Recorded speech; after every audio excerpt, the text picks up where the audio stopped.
Hi guys, here we are to talk about the Twilight Zone, Season 1, Episode 12, as it appears on Netflix. And I checked the title, because it is in fact called What You Need.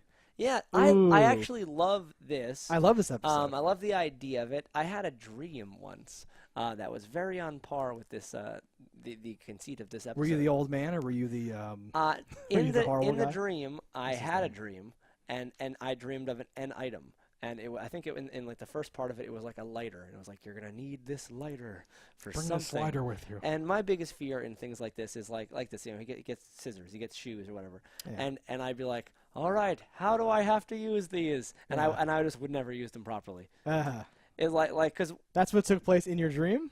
No, I never really made it to it. Or you were worried about that happening? I'm just worried about that idea. Like, if I was given those shoes, they were given to me in a box. I would keep them in the box and think, okay, one you're going to end up at a birthday party with no gift or something like that. And I'd be like, all right. And I would have killed that man because I would not have put the shoes on. Well, he wouldn't have, like, I think everything was set up because he saw how it was going to happen. I guess. So he knew about the stuff. I generally give things that much credit because otherwise, whatever. But like he had to see himself die, or that he was going to kill him. And how would he ever kill him if he couldn't actually get across the street? So he wouldn't have known to need him because he would saw that guy fall and assume he knew that would change the thing. He knew that it would. I guess he's got a mystical power. I like his power. So I totally feel your pain though, because like, have you heard people say everything happens for a reason? Yes. I don't believe that for a fucking second. But I believe... Well, there's a reason. The reason is because you did that. Well, no, but the reason people say is like a higher power, like the universe or the alignment of fate or something like that. I don't believe in any of that. But I believe that it's a very useful idea to act as if it's true. So if I miss my train, my first thought is, okay, like, why am I here now without... Okay. Why am I here fucking off for 38 minutes? What is here?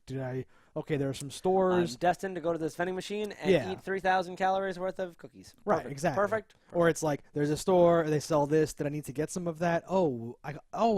Birthday's coming up, I could get a gift for... And, like, it's fake, but it, like, solves the same purpose that people that like, think it's real think it is or whatever the fuck. Sure. So I totally have routinely experienced that feeling of, like, what am I doing with this? My car broke down. Why is that good? Huh? Fuck! And I'm like doing that There better be a pile up a mile down the road. Yeah, there better be. Well, I guess I could have gotten in like an accident, but I kind of did because I'm on the side of the road now. Fuck you. But I feel that pain. So this episode though was so good. Like I feel like with like very little updating or like adapting, you can make like an hour long or even like a full movie out of like this concept. I super like this. Well, I like the concept of like an item you need will help you in this. You're like, not sure like how it plays power. in or whatever. Yeah. I talk about Signs a lot with that ending, which had corny overtones and was really Swing whatever. Away, that he fucking didn't breathe because he had all those water. things. Like the feeling that I get from like Doctor Who writing or like the ending of Signs, like that feeling of things coming together. It's like when like a song comes to like the final rhyme and like the chord hits. It's just this good feeling of like, oh, I love when this resolution happens or whatever. This was a little too on the nose, and I feel like when I say like adapting, they wouldn't really show. Like, because he says, oh, they have leather soles, they're slippery. Like, don't even say that. Just, like, show him, like, slipping, right? Like, everything's too, like, well-stated or whatever, right? Because then he would have said, like, and you needed slippery shoes or whatever. But, oh, fuck, like that would have been enough. But having that guy complain that they're too tight and they're slippery ahead of time, like, totally telegraphs what's going to happen. It makes me go, well, I think it was definitely It was made a long time ago, It was definitely going to happen. I thought it was very funny how the level of what you need is so different. Yes. So, like, in one instance, he literally saves a man's life by giving him scissors. Another one has to fix his hair because he's getting a picture taken. I thought the ending thing was so, again, like, if you're going to adapt it, it's such like a wasted opportunity to just give him like a comb because you don't have time to show where him looking presentable paid off or what the fuck difference that made. They just had a comb on set and they were like, okay, like that's so dumb. Because, like, that's, like, implying... But him and his wife were like, oh! I know, like, oh, my God, how did he know? Like, well, your hair already looked like fucking weird shit. It's so dumb. Yeah. Such a wasted opportunity for what had been such a generally good, like, thing, like in like a movie of this, you could also expand on the idea of him saying like, well, I use it very sparingly. I must use it very sparingly. That whole thing where I'm like, why? Why not? What happens? Does fate like snap back if you try to bend it too hard? Like, what happens? Explain this to me. Ooh. No payoff to that. What's also weird is he gives away the items for free. Yeah. So like the items that you desperately need in your life, the ones he could certainly make money off of are the ones he gives away. Well, because he doesn't. But you think he's pulling them out like magic? I sense that there's some sort of magic involved, and I feel like he like enjoys this or likes this or something like that. And I got the sense because he was like a little scared. I feel like he likes, flying under the radar and just tweaking stuff and making it like a little better. He's like a Santa Claus, like a little like I'm just helping in whatever way I can here. What's weird though is like the thing like the ticket on the bus. So. That was like a parlor trick because he can get to the bus, right? The guy doesn't. Yes. The guy didn't say I couldn't even afford to go there, and then he's like, "Oh, I have a like no." How rude was that bartender? Super rude. Like right in front of that guy, talking to him like he's a piece of shit. I know. Guy who comes there every night, he's insulting. Yeah. Like he's there every night, lushy. He can't drink. He just drinks himself to sleep. Fuck him, best customer. What a piece of shit. Right. Like.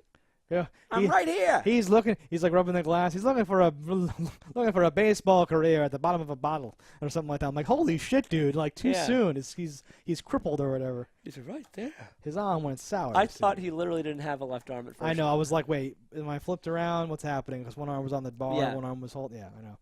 No, he just like hurt his shoulder or something, I guess, right? But now it's like, oh, you're gonna coach or whatever. Pittsburgh. And they knew to call him at the bar because he's there every night. Scranton. Lefty. Scranton. Going to make paper.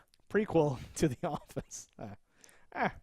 And okay, so like we should just complete the whole thing. So he gives that person the ticket. He'd already given the woman who was sad and presumably lonely this random bottle of like cleaning fluid, cleaning solution, which she then married, steps in. Yeah, so they're off to like her thing there. But again, like he's leaving the next day, but whatever.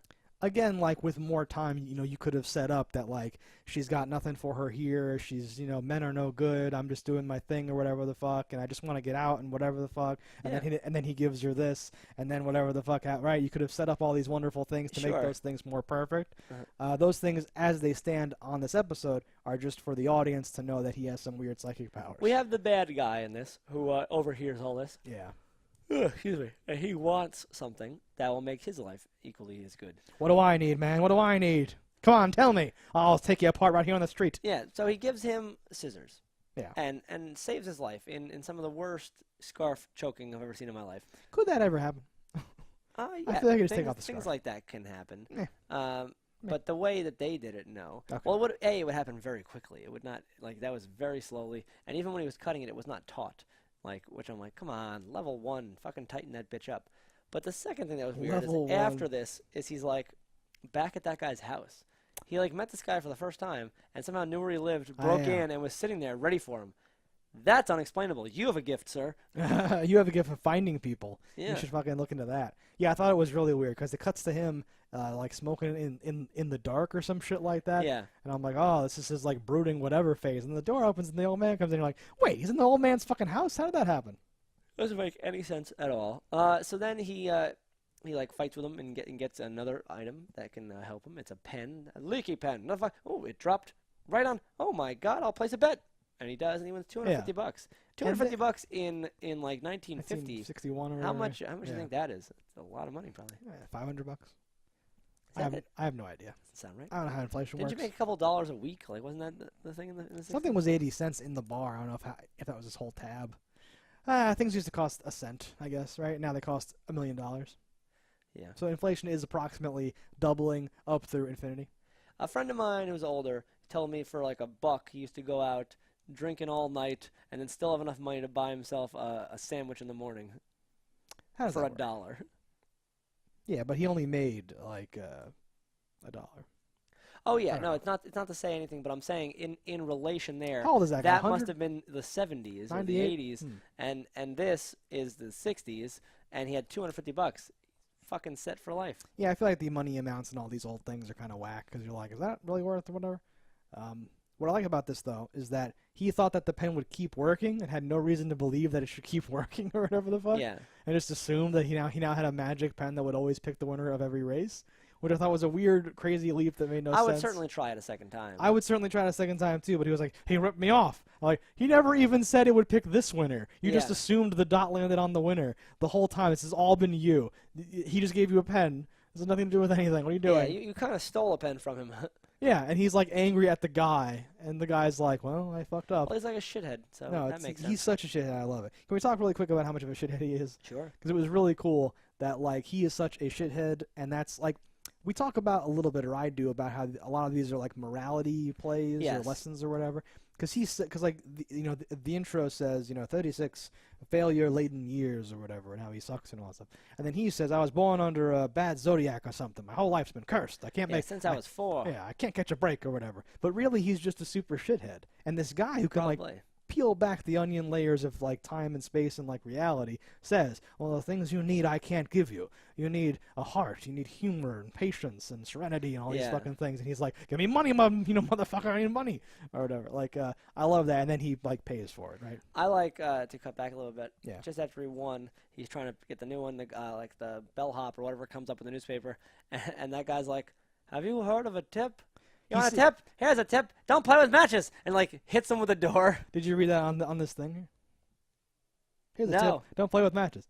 I make special notes in, like, the margins for things that I want to say at the end if we didn't get to whatever. The way he kicks close the door is amazing. The way that guy's fucking pants are all hiked up and he's such a fucking horrible bumpkin. You ever heard of a tip or whatever? And looking over, and he's got a mountain of money on his fucking bed. That's what's like. So the guy's good. like on his tiptoes looking at it, like I what see a lot of money the here. When he Maybe got up, he like didn't even care about it. It was like falling to the ground. Yeah. It was like the wind of him walking pinned some to his chest and just fell off.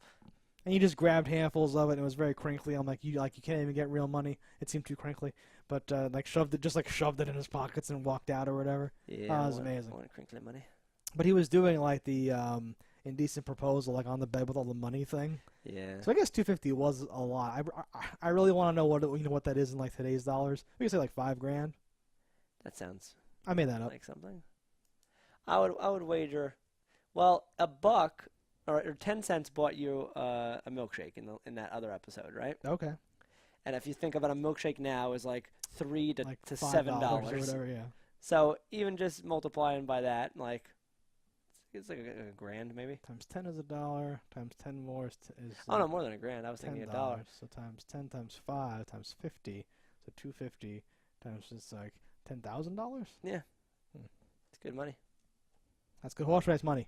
Why doesn't he just fucking chill? So that's just helping how much of a shithead he is, because everybody at home watching the Twilight Zone on their like weird semicircular black and white television is like, he had $250. Just fucking cash out. Yes, just deal with it. Buy your own horse. You can move. Yeah, you can move somewhere. Bet on your own horses now. Oh. What that? I always love the idea of that shit. Like when someone just gets a buttload of money and they're just not happy. I'm like, God damn it, man! What do you need? What do you need? That's to spell it out for you. Fucking relax. That's not what you need. It's what I need.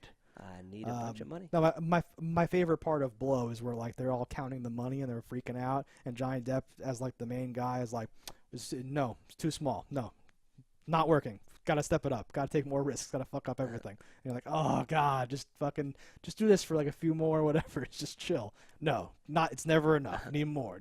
What would your minimum I'm good amount of money be? Or like you'd stop everything and be like, no, I don't have to risk anything anymore. No more work. No more this. No more that. I'm good. Like if I got into some weird squirrely shit that was super illegal and I would go to jail or whatever. Yeah. And then like ended up with X amount of money, would I stop? Certainly like $1 million. Certainly. 100% $1 million. Maybe less. I think I could stop with less.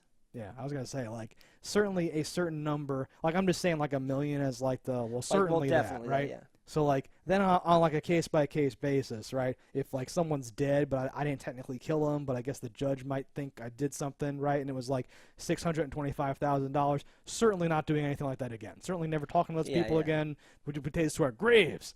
Ugh, like it's over. Like there's no fucking. I think $100,000. I could be like, done, nope, to my grave. I'm out. Fuck you. The risk versus reward. Are there any risks? There's risks. Yeah, even some weird thing like it's a fraud thing, but they have to put your name down, but you get like some cut, and that's like $200,000. Yeah. You just be like, all right, well, it's over. We got away with it. I'm done. Right? You feel like, fuck. I know. $200,000 enough to like keep working, but then you Serious have all the bump. money to like just chill. Like yeah. And it's a good nest egg. It's your nut. It's a good like beginning thing. You never have to. Yeah. So I think the money, like practically, because I'm very risk averse. So for me, it probably practically gets pretty low. but not $242,1959 low. Oh, no, I don't know. What else happens? No, the guy super shit. I just said it out loud, but I like how the old guy was like, "That's what I need." Like, yes. Like once he had the street apart, he got some more balls and was like, "No, sir." Like, because now he knew death was coming for that guy. It was okay or whatever. But I like that. I like that because that guy, both of those actors played it really well. I feel like where the old dude was very much like, "You're fucking up my thing here. I'm just trying to do, like, I'm content, I'm happy." Kind of like that other episode where the guy, death comes for him and he has to make his awesome pitch or whatever. He has the same job. He's the pitch man. Some weird flim-flam man walking around with a suitcase selling odds and ends. Like, was that a job? Like, what the fuck was that? That's fucking crazy. I would never buy some fucking, especially like edible or like smokable things from a random dude with like a suitcase. That's fucking crazy now, right? Because there's fucking AIDS in there or something, right? Whatever. But like back then, I guess this was fine. Yeah. I don't know. And you needed shoelaces? There was no shoelace store. This guy gave me a good deal because he bought them cheap from a stolen thing. They flew with tiny bits of silk around their neck. And the fucking list, like, matches make sense. Shoelaces, I guess people would break their shoelaces, and they'd see a dude on the corner and be like, "Oh, thank God you're here. I need shoelaces. Fuck me up, fam." Presumably. Shoelaces, wax umbrellas. Wax my shoes up. Wax them? Do you mean polish? No. No, wax them, bitch. I want to slip. I'll be like Iceman in this bitch. But this was a decent episode. I love like this episode. I like how it has a progression where it's like there's like 3 little arcs, and you almost spent more time on the first arc just learning that this guy's a power than you do on the main arc of the story. Yeah, no, this I like that. Certain episodes, well, as I said earlier, as I hinted at earlier, certain episodes, they finish and it's like, well, there was barely enough there for that, and you stretched it into this meaningless thing, and it's like, oh, it wasn't Earth after all. Fuck, ooh, meaningless fucking twist. There's no mind fuck. There's no good thing happening whatsoever. Here, they had to cram in, like, too much, and a lot of my statements were saying, like, I wish they'd had more time. Like, this could be adapted into, like, a movie with more time. This concept was so good that you could actually develop it into a whole thing. This gets, like, the seal of approval from me of, like, a good fucking episode. Did you happen to notice, though, at the end when they're giving the guys, like, "Yeah, the comb, here's the comb." He, like, is still combing the hair when the flash goes off. No, and, like, them, like when he stops and looks at it, he didn't, like, do, like, the middle comb at the end, so there's still, like, a bump in the hair or whatever. It's very cheap, very, like, quick. Yeah. So I like it. I feel like had you done something with them that would have somehow saved their lives or played into something that they were talking about, or like show a scene of them earlier where there's some reason why this is a big deal for, like, something, just to fucking do something, right? Yeah, it would have been appreciated. But all in all, it was still pretty good. It plants the seed. And yeah, that was the last episode. Was that 12 of Twilight Zone? 12, what you need. Yeah, we're zipping along.